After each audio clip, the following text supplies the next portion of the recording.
Episode 76 of the Church Digital podcast powered by State Church Planting. Jeff here. Once again, we've got a great episode for you. Digging in here, getting into the individual, getting into the one, getting into the smallness of church online. Really, when we talk about church online, we often think of it as this big, massive, huge thing. But really, the success of church online is not found in its large reach as much as it is in a much smaller engagement. And so we're going to talk a lot about that here in this context. We're bringing in Lee Coate, executive pastor of the Crossing Church in Las Vegas, a large church. By the way, he's also does some work with intentional churches, if you're familiar with that. But in context, we talk a lot in this episode about individuals, not the mass of what's happening, but the smallness of the individuals and how we as a church can reach them. By the way, we're not talking about individuals that are just within the physical church building. We're not just talking about the individuals that are in a digital only environment that are not attending the physical building. We're actually talking about both and how to develop an intentional discipleship pathway, or as he calls it, a digital engagement pathway that your church can utilize the technology component to start to engage and track with people in digital space, sure, but also engage and track with people who are going to your church for discipleship in the physical environment. Once again, phygital. It's this combination of physical and digital working together to get this phygital placement. And this is what we really wanted to talk about. How do we engage people? How do we meet people? How do we build relationships with people who are just watching church online and get them to a place where they are fully engaged and they're activated in ministry in your church, whether physical or digital only? Fascinating conversation, really, really deep level stuff here. By the way, his engagement pathway, Lee's engagement pathway, we've got a link to it in the show notes. We're going to talk about this a ton. So swing over to the show notes, check it out at thechurch.digital. There's a blog there. If you can't find it, go search for it and find it there. But access that information, have it available, because we're going to be talking a lot about this pathway through this podcast. So for the conversation, I'm bringing in Lee Coate, executive pastor, Crossing Church in Vegas, Ray DiArmas, digital pastor, Christ Fellowship, Miami, and of course myself, Jeff with the Church Digital and Stadia Church Planning, in a conversation that I'm calling Digital Engagement Pathways for Your Church. Okay, everybody, here you go. So what's interesting about the Crossing, Jeff and Ray, is that we would say that for as long as I can remember, we really had an online presence that was there as either an introduction for people or a placeholder for people, maybe a substitution or a supplement for people that were unable to make it to our physical locations.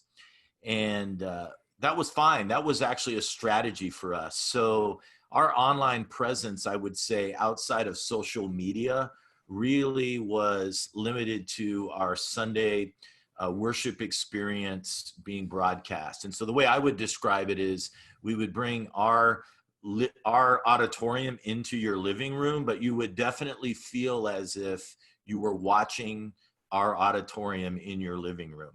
There was small acknowledgments that you might be watching from somewhere else, but generally the content and the tone of our gatherings would have been directed towards those who were physically in the room. Obviously, with COVID happening in March, we made a pivot, and the pivot for us was not as dramatic as probably for some who literally had no online presence and had to pivot to figuring it out with iPhones and learn things like Black Magic and 720 and YouTube and things like that. But our pivot was more towards how do we begin to build content towards an online audience, and what does that look like? And some of that was technology and technical things that we don't need to talk about that's way outside of my lane. But more so, like, what is, to your question, what is that audience? And frankly, I think the question that I hope a lot of churches are or have asked that we began to ask early on, which I'm grateful for, is, are we just going to build a platform that holds our people over for as long as they are sheltering in place or not physically? Or are we going to build a platform that continues to reflect our values of, helping people discover Jesus and their own personal journey of faith?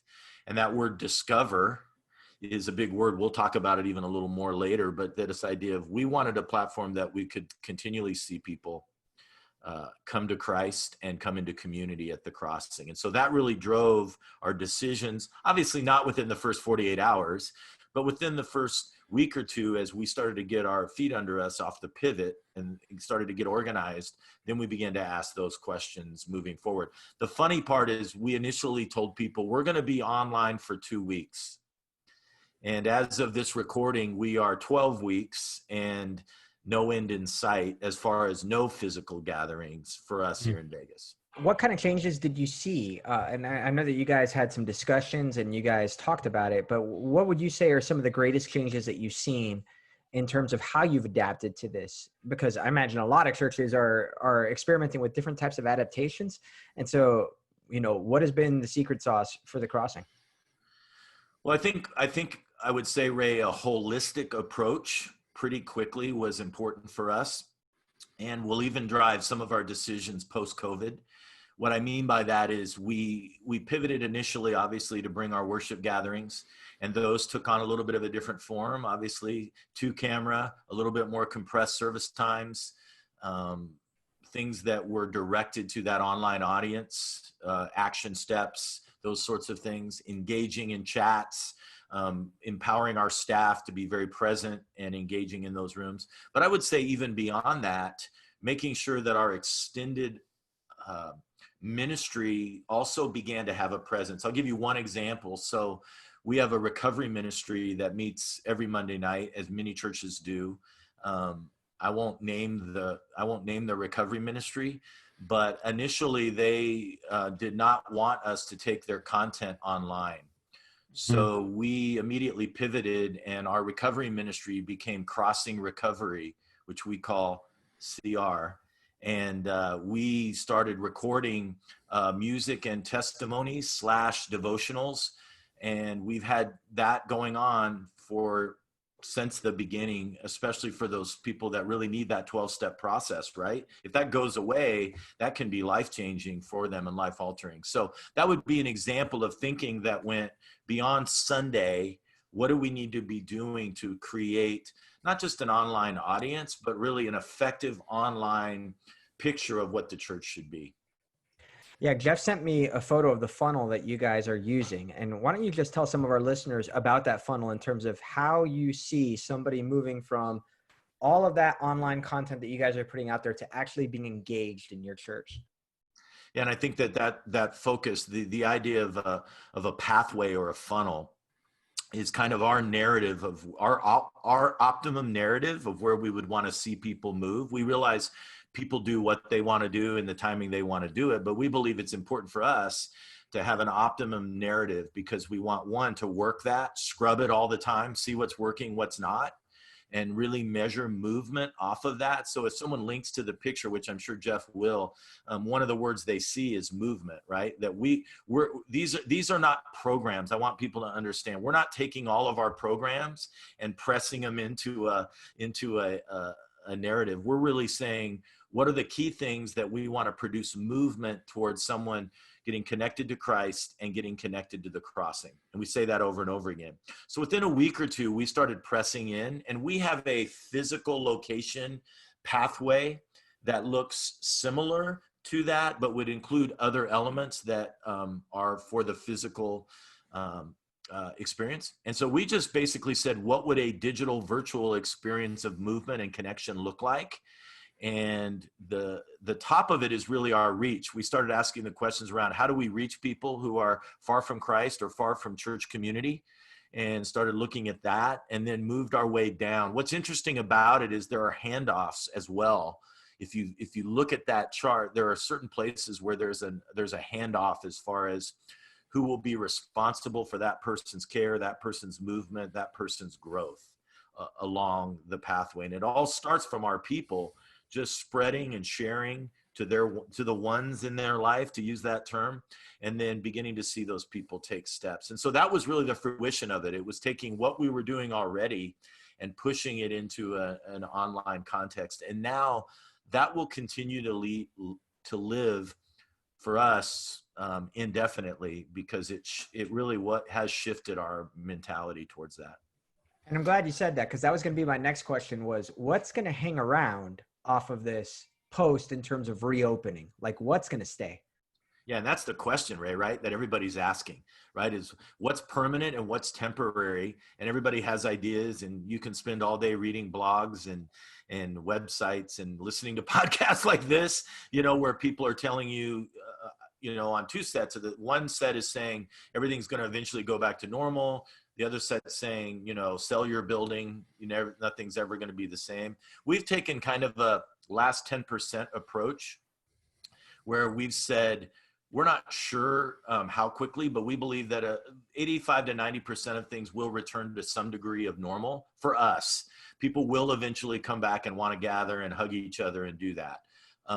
So what our team has been really scrubbing is, what's the last 10% that is forever changed, number one, or we want to forever be changed, that we're going to make sure stays changed. So with the pathway, we have discovered, one, that there's some personal touch that we need to get back to with our guests, that's beyond just them, beyond that mentality that they just want anonymity forever.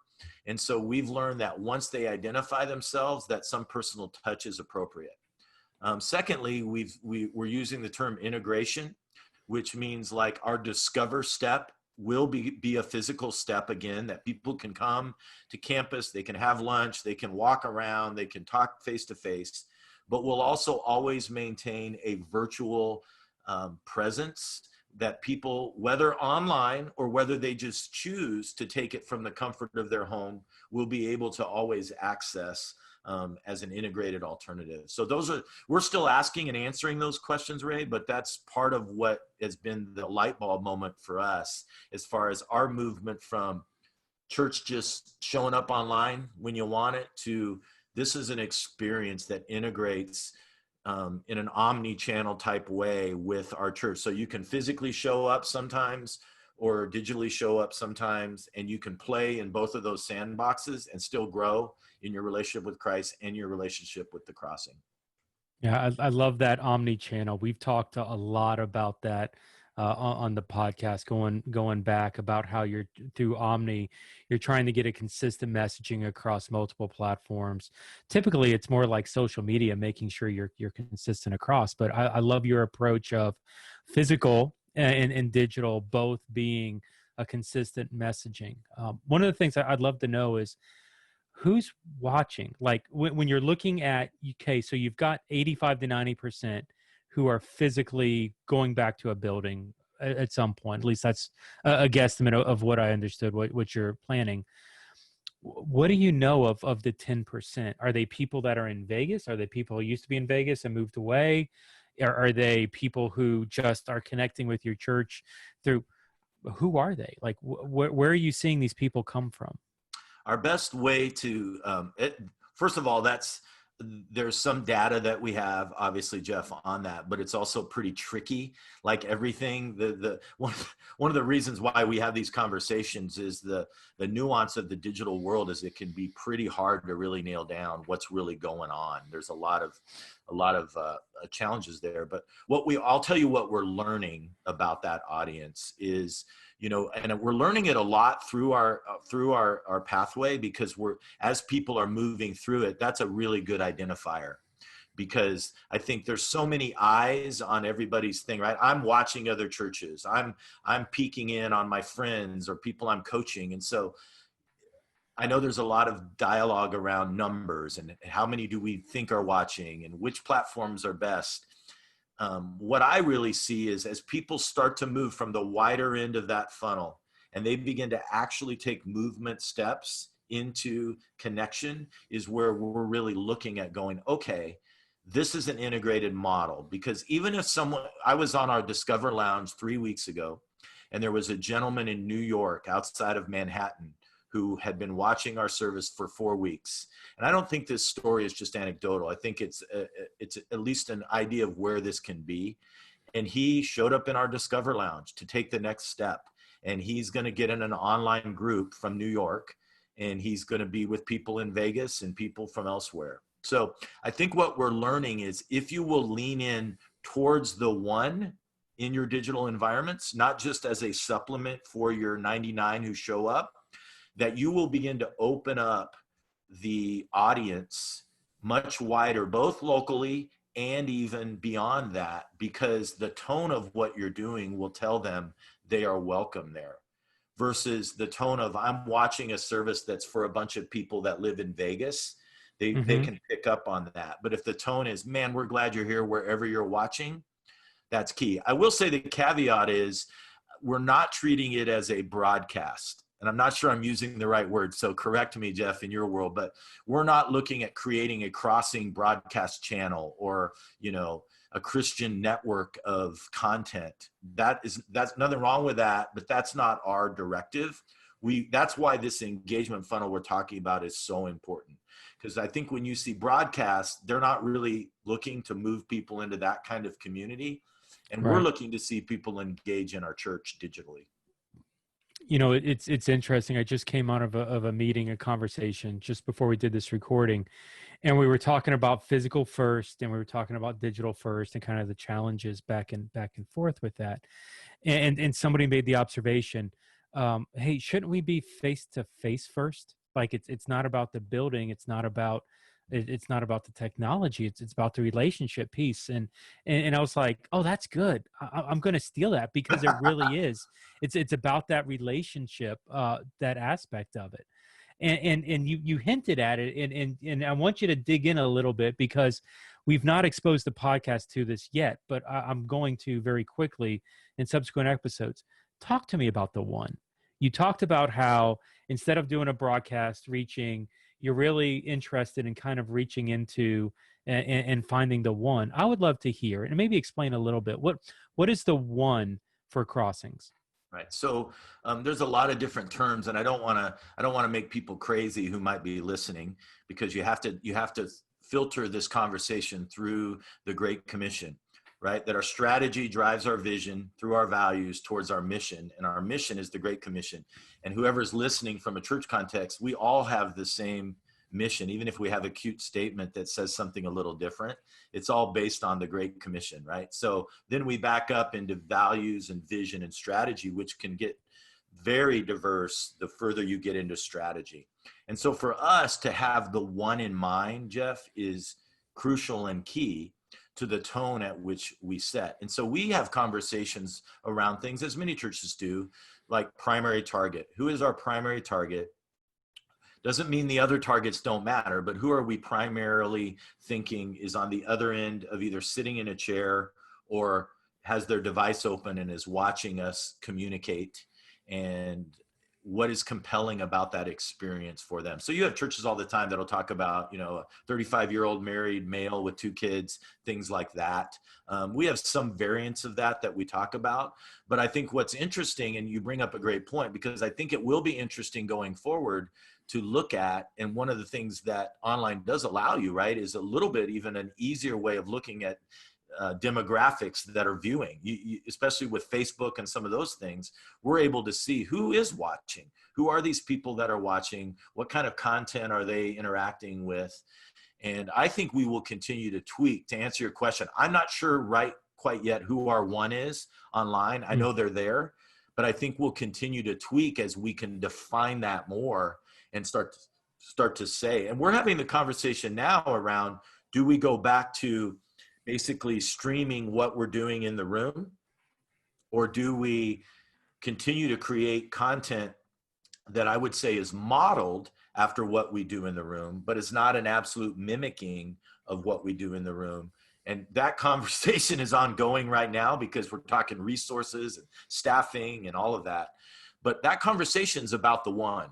Like how are we going to reach the one that catches us online, whether they live in Vegas or in Long Island, and what's the best way to do that with the content we're giving them. So that's a long answer to, I think, a pretty important question that is yet to be answered for us in its entirety. But I think we're asking, and you're asking the right question for sure. Yep. Yeah. And that's a hard question for so many churches right now is, do we create content just for online, especially planning for reopening? Where Right. you guys, I know you talked about how you're back and forth in the process, but what are you guys considering as far as what that would look like in terms of, hey, we're going to continue, but we're going to treat this almost as if it's a separate campus in a unique neighborhood that we're trying to reach? Yeah, we've taken the bold step of actually reintegrating one of our locations that we had that was in a portable school, because we just aren't even sure about their ability to meet. And so we made the preemptive step in the last few weeks to have them integrate back into one of our other locations, that group of people. And we made a staff change and moved that lead location person into an online lead role. And it's interesting, Ray, as I talked to him, he started thinking, you know, what does that mean for me as far as content creation, all that? And the conversations we've been having is, you don't need to worry that much about that. You need to pastor the same way you would pastor a physical location.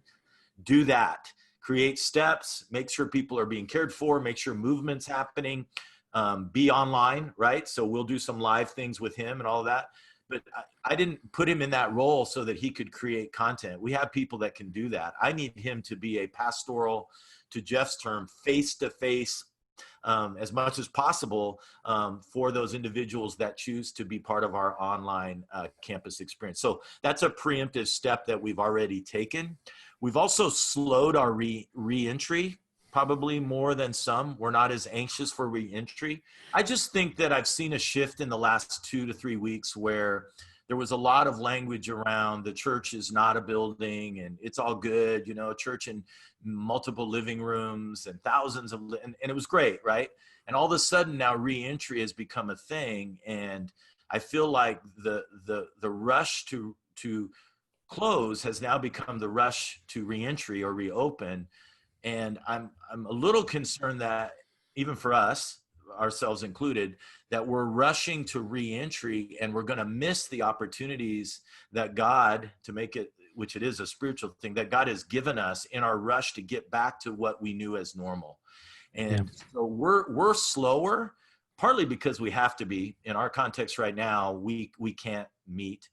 And secondly, one of our guiding principles of re-entry is we don't want to reopen until our physical locations experience can match or exceed what we're doing online.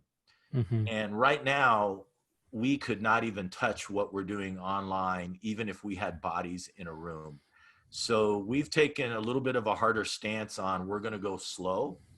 To try to continue to maintain a hard online presence that will continue beyond reentry. And I just caution guys out there that have kind of said online, oh yeah, that thing over there.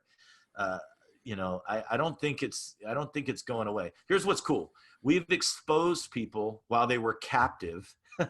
They were sheltered at home. We've exposed people to something that in January they would have said, I don't really want to do that, right? I like to be in church. I'm not saying they won't come back to church. I think most of them will. But when the suggestion is made, or when the opportunity is now made for them to either attend or invite to an online presence, they're going to be way into going, yep, that's a great, we did that for 3 or 4 months. It's an awesome way to attend church. I'm not afraid of that. Right now, I'm feeling a lot of people going, I'm done. I want to go back to a physical thing. But as things start to settle in, I think there's going to be a lot of openness to that online experience. I want to lean in there real quick for a moment, because reopening to me is not evangelistic. It's a little bit self-serving in the sense of we're rushing back, but really to get our own people in the door, because non-believers don't care to rush to church right now. No, this is not an environment where people are going to be inviting their ones into the building. It's just not, but you can still invite them online, and there's a pipeline there, Ray, for sure. Right. And part of the reason I believe, and this may be unfair, and I don't want to caveat this part, this may be unfair of different folks' church, but part of the reason I believe that is because they don't have that discipleship pathway for online, which is why they're in such a rush to reopen. And so can you talk about how that is affecting your decision to slow the process down, because you're still carrying people through this process? I think it's a valid point you make, Ray, is if you're now, let's say 10 to 12 weeks into the online almost exclusively, and you don't have some degree of an understanding of how we're going to move people in an online environment, then I would say you are probably very desperate to get back into the building at this point, because you've kind of stopped at the hour on Sunday experience. And I think your point is well taken. I think that as we develop an understanding of how we can actually disciple and move people and reach people, which we've talked about, through an online experience, again, I think it can be cooperative. I don't think it has to be a destination model. I think a destination model is valid. And if that's what God's called people and given them a vision for, go for it. I don't think it has to be that. I think it can be an integrated or even an entryway type model, but it needs to have that reach factor in order for it to be worth the resourcing that people are doing. I've actually encouraged a lot of people, Ray and Jeff, to not go full online campus. I've talked to guys that are like, oh, we're going to be an online campus. And I'm like, I'm not sure that you're quite ready or have the understanding of what that really means. So it's okay for you to just go back to a re-entry model or an entryway model that just sort of is a front door for your one. That's totally valid. It's okay to do that, right? To create an environment where people can see before they come. Totally a valid reason to have an online presence. I just think we have to make those decisions and then create that pathway that will allow people to not just be at a dead end, which I think is what we're experiencing right now, is kind of a dead end. At worst, hopefully we're learning in this COVID season that online can complement what happens in the building, and the two can work together. Maybe not as a holistic carbon copy. And I'm even fascinated with one of the things you said earlier, where you were like, yeah, there's some things that we do digitally, but we just opted not to do it in online. And so there is a place for online to function, maybe in tandem or complementing and filling in some of the weaknesses of online at minimum. But there's an option for part of what I think that could be is in this role of discipleship and you listed online groups and community response and some of these things within your digital engagement pathway. And these are very strong words. These are very strong ideas that sometimes the church struggles to get a large majority of their people in groups, because it's another thing. And the 1 hour small group is really 3 hours of dragging my kids all around the city and trying to get things. And I'm exhausted. I can't handle that. But we're starting to discover, man, online groups really isn't that bad. And yeah, I'm digitally exhausted, but it's not digital's fault. I'm digitally exhausted because I haven't had any physical interaction. If I had a balanced life between digital and physical, maybe this stuff would actually really work better. And so talk to me a little bit, talking about the crossing, how the digital and the physical really complement each other, or how you're planning to have it complement and work together to get people to where you want them to be. Yeah, we're leaning in hard to the integration. We're using the term integration, which is that, omni idea of, we want as much as possible to have some sort of a relationship between the physical. So I'll give you some examples that are all still obviously in a lot of beta forms, but you mentioned groups. I think one of the things that we've discovered is, again, that captive audience, where we were able to not only pivot groups that were meeting physically to online, but also we were successful. So pleased with our team, because I know this is harder than I'm making it sound.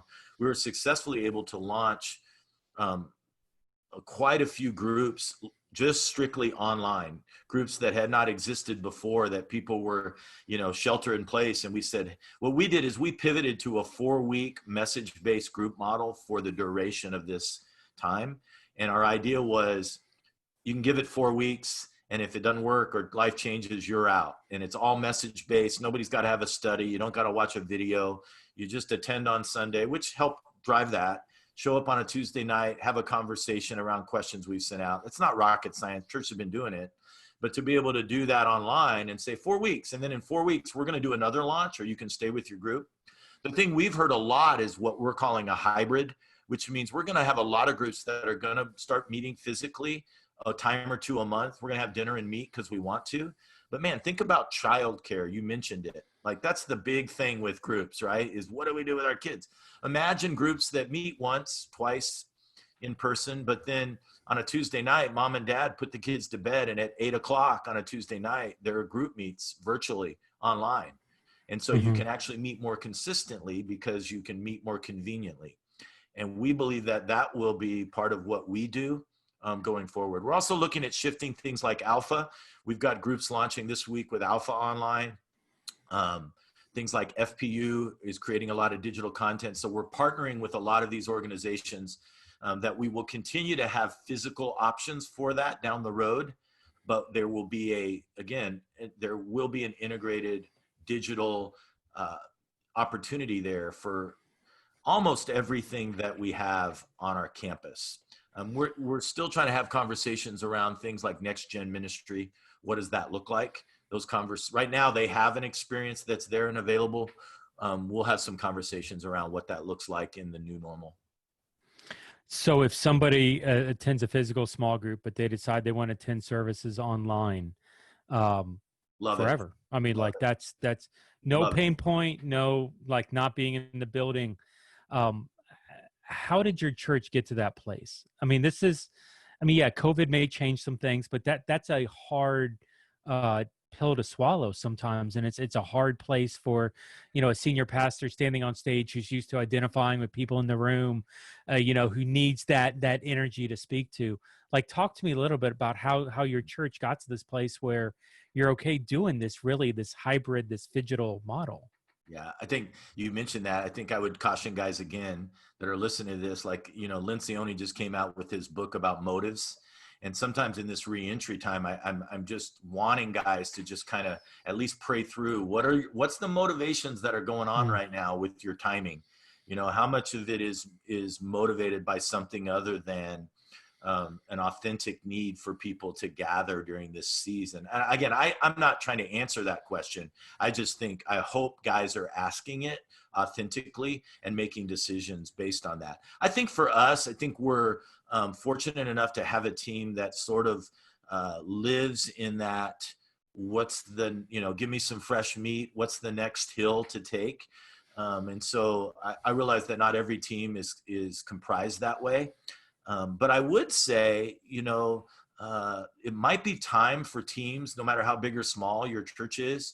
I love that 3-box solution. I can't even remember the name of the guy who wrote the book, but maybe we can reference it there. Had nothing to do with church, but he basically, I'm going to mess it up, but to paraphrase, he talks about how really successful organizations always are maintaining their core business or core thing. They're eliminating things that no longer are effective, and they're innovating. But he talks about how those boxes don't necessarily touch or interact all the time, that you can have your primary business. It's like Apple, right? They're over here selling you an iPhone while they've got a group somewhere in Northern California that's already created the next thing that we don't even know about yet, and when it's ready.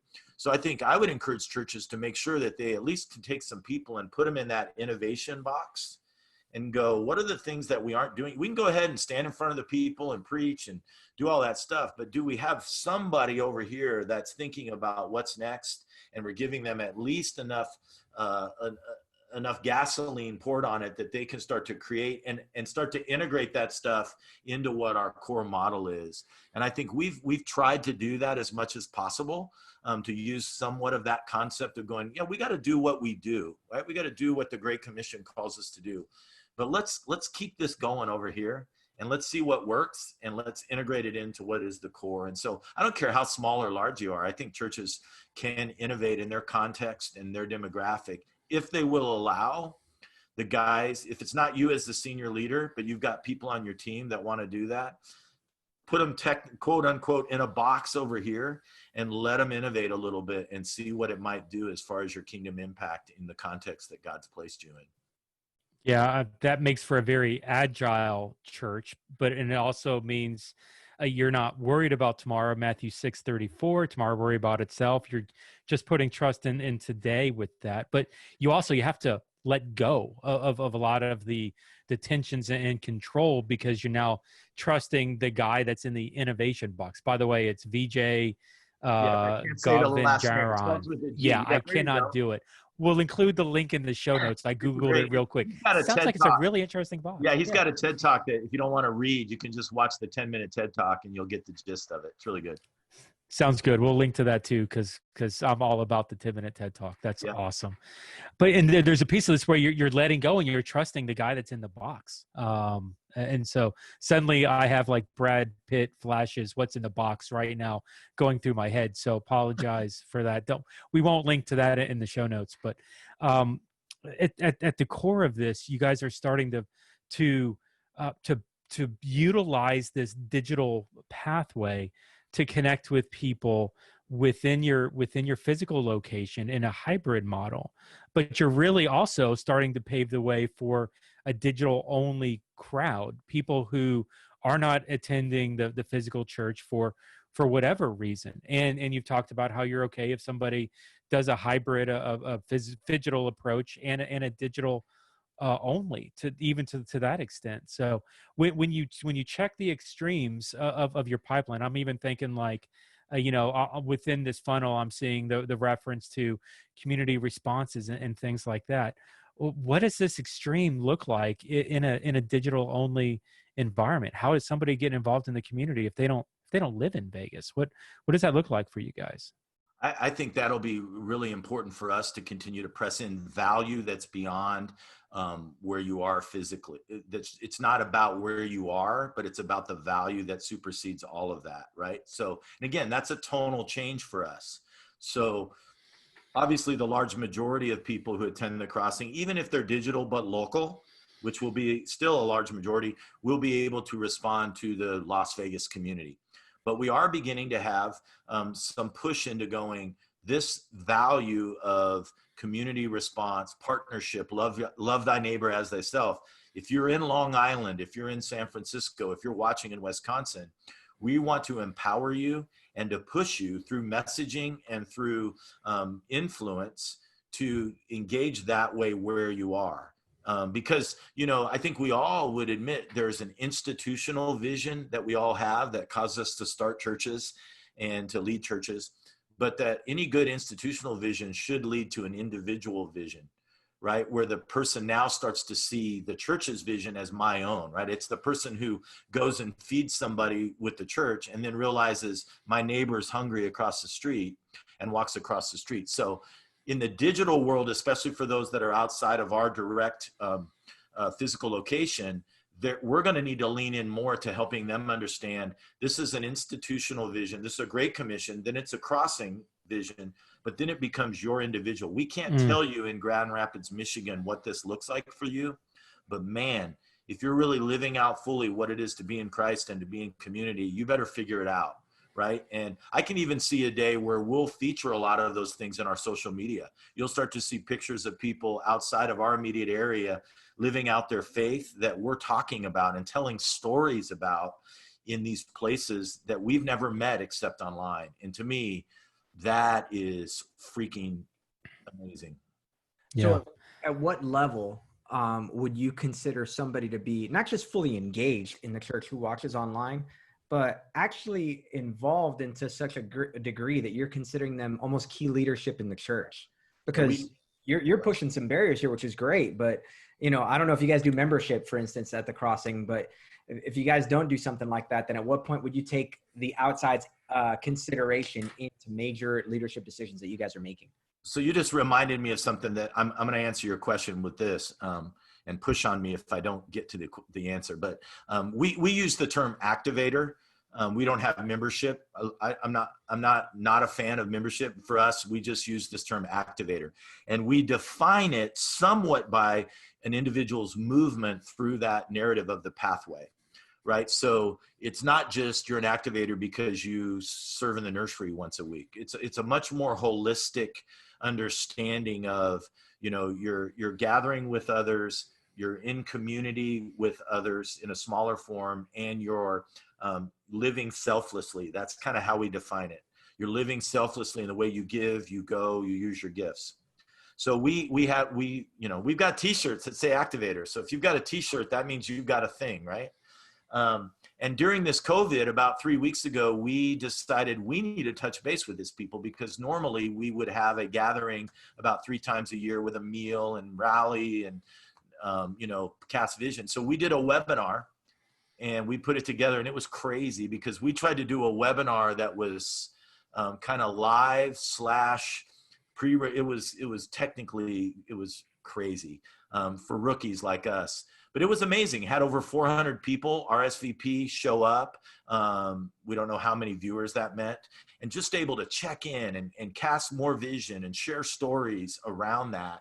And so I can see now, again, Ray, to your question, someone in Grand Rapids, I don't know why I'm picking on Grand Rapids, but somebody in Grand Rapids who really connects with Christ, they consider themselves part of our community, and they're living out that selfless living. They're in an online small group. They're attending that. We're going to create an environment where if we're live in the room with our Activator night, you better believe that you're going to be able to join that in a digital way when that's happening. In real time is my expectation, not, hey, catch it later, but in real time, so that the Grand Rapids Activator will have the same experience as the Las Vegas Activator. And it's funny because that sounds really amazing, and it really doesn't sound that far reaching to me now. Yeah. Asked me in January, I would have said, what's the point? So I sound very confident. I need to tell the listener, like, this is all stuff that's blowing our mind over the last 3 months. So it's okay for me to sound like I'm really confident when really I'm just learning like the rest of us. Well, and it gets back to we're driven or motivated by face-to-face, which calls out the individual. Carey Nieuwhof just recently posted like his 7 trends or 7 changes or 7 something numbers, that you have to do 5, to be effective. 6, oh my gosh. I only have 3. He always has 5. Yeah, he's always got more, always more. He's a content machine, man. He's got to have lists. Oh my gosh. He's got list into next year of 5 this and 6 that. Dude's got more content than Netflix, man. Like he's just crazy. Awesome. Well, the thing that I want to draw attention to is because he said like he's like analog is the old way, digital's the new way. It was like one of these types of things. And he's like global's the old way, local's the new way. And it's amazing to me how many people have come back around and they're like, that doesn't make sense. Local's the old way, global's the new way. And it's like, you don't understand the heart. Where we are right now, it's about the individual and the church's role in empowering that individual to be on mission, to be an activator where they are in their local community. The global approach was my church has to be everywhere. The approach that Carey Nieuwhof was hinting to is the church don't have to be everywhere. I need to be connected with people and I need to be empowering them where they are, which were other of his big buzzwords, empowering and connecting to get that individual to be that. And the story that you're telling in Grand Rapids or any of them that we're dealing with. Somebody in Grand Rapids right now. Evidently, man, you're listening and you're in Grand Rapids right here. That makes me happy because I was the guy listening to like preachers and they always told you, write to Grand Rapids, Michigan, and we'll send you a book. And I was like, Grand Rapids, that just sucks. It's probably in my subconscious, Ray, somewhere that's like the address that you got to mail your check to. Zondervan is based out of Grand Rapids. I'm just saying there's got to be something up there in publishing. It's interesting, so. I think. Jeff, you mentioned Carey, and he's obviously a great asset to churches, and I love what he writes about. One of the things he's been discussing that's been a bit of a tension for us is that most churches are now experiencing a flattening of their digital attendance, however they were measuring it. And we could have a whole nother podcast around that. But no matter how they were measuring, I think everyone would say they've seen a flattening. And so it's interesting because Carey has continued, and others like us have continued to say there is a future for digital. And I think we're also experiencing in my conversations, guys that are going, man, I want to buy into that, but the numbers I'm seeing now are starting to make me nervous that maybe I'm not ready for that, right? That you're saying it's digital, but people are flying away like crazy. Why should I lean into this? It sounds like I'm asking you guys the question, but why should I lean into this? Why should I resource this when I'm seeing people start to back away? Yeah. And so I'm Lee, concerned people are going to respond to that inappropriately. yeah, what I've been telling a lot of folks who've been dealing with that too is I remind them of 9/11. You know, if you planted a church like the week before 9/11, odds are your church the week 2 was packed, like right after 9/11.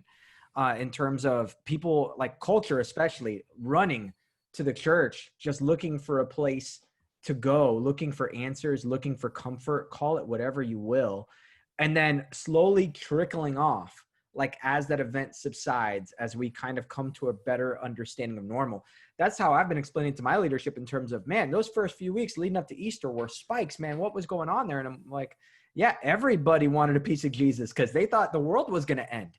Now they're kind of living in this and they're thinking, well, maybe things in the apocalypse aren't as bad as I The thought. world didn't end, so what am I doing? Well, and I think the captive audience has now become less captive in most places, even if churches are not, starting to open up their physical locations again. People are out in most cases. However you feel about that, it's true, right? And so, I think, eventually soccer practices will happen again, tournaments will happen. And so I think, I agree, Ray. And I think we're just seeing also normal attendance patterns start to take hold in the digital world. Lee, I actually think you got the answer here in this graph, because a lot of the times that we're going to lose people if all we're doing is providing content.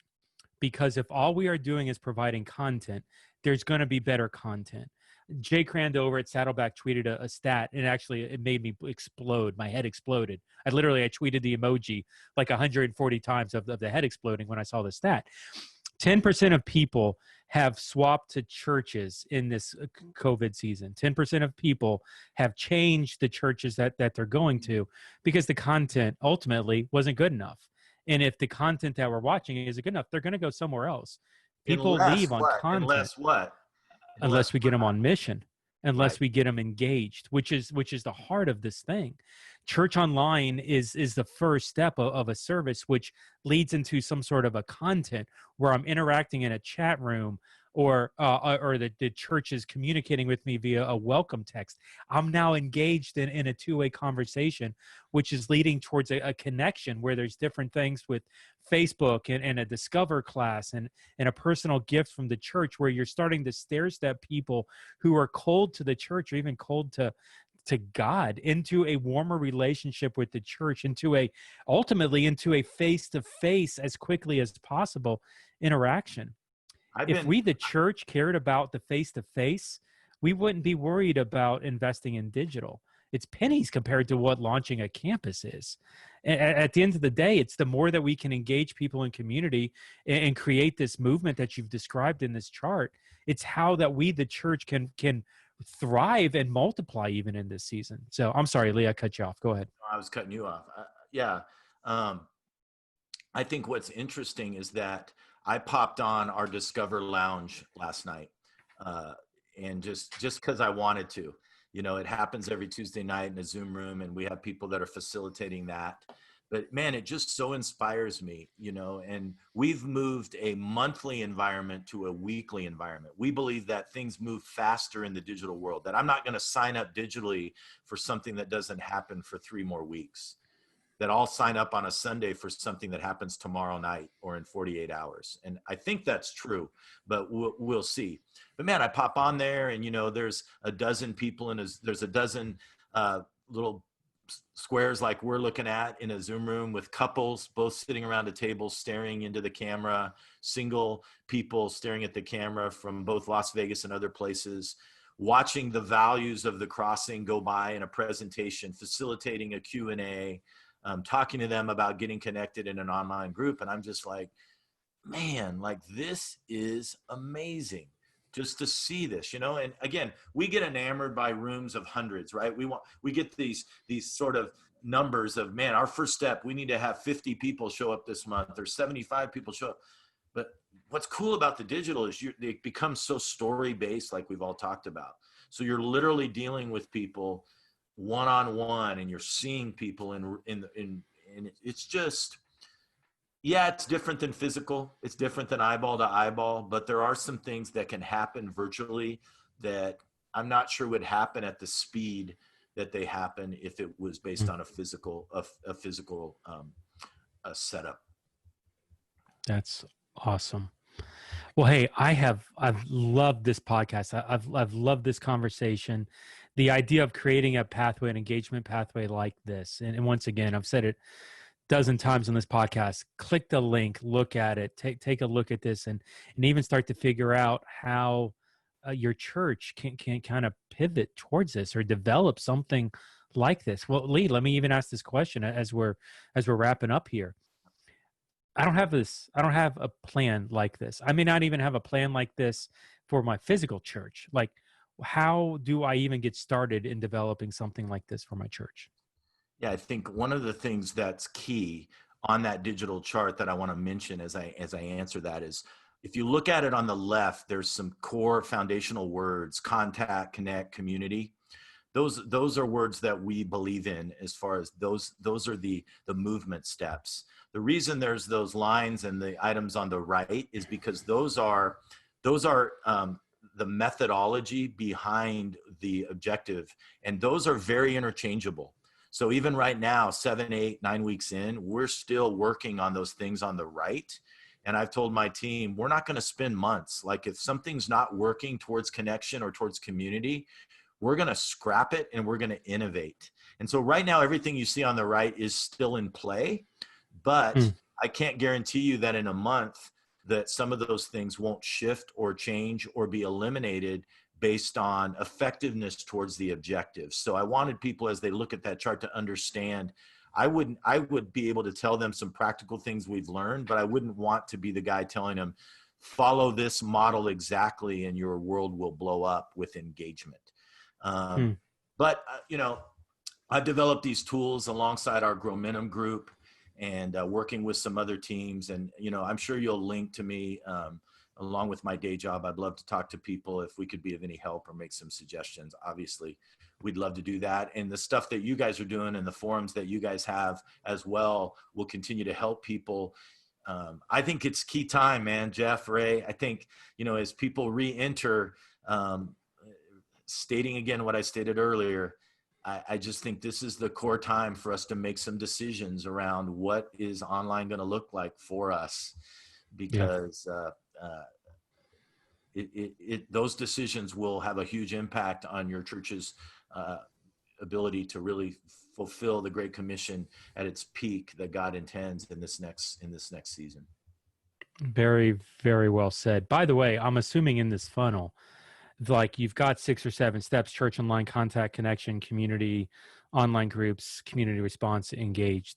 Like, I'm assuming that's your metrics. That's what you're measuring, right? Where people are. And so, like, it's not just the butts in the seats number. You're measuring at each level of the funnel through there, sure. which is giving you the number you're looking for sure. which is a more balanced approach. Go ahead.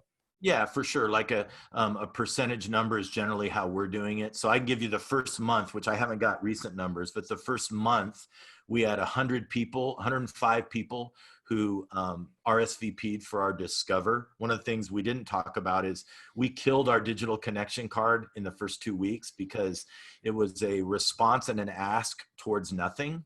And so we thought, let's just immediately move them to this lounge, which totally violates our physical principles that we would do in our physical locations.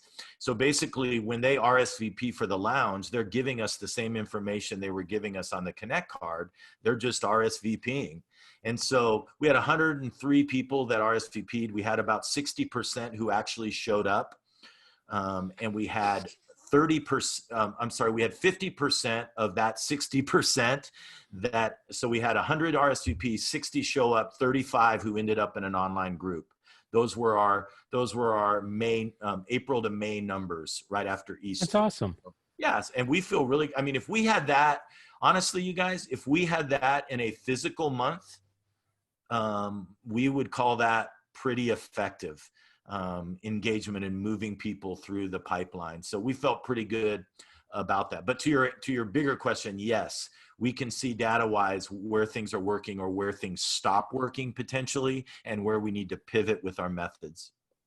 Yeah, I love it. And accountability is so crucial with having something like this. And people are asking me, well, how do you count? They're trying to compare like the physical and the online, and you start to get to the multipliers, which my gosh, that just complicates things so much when you add those multipliers, and all of a sudden you starting to get false stats coming back in where you don't really know the true story.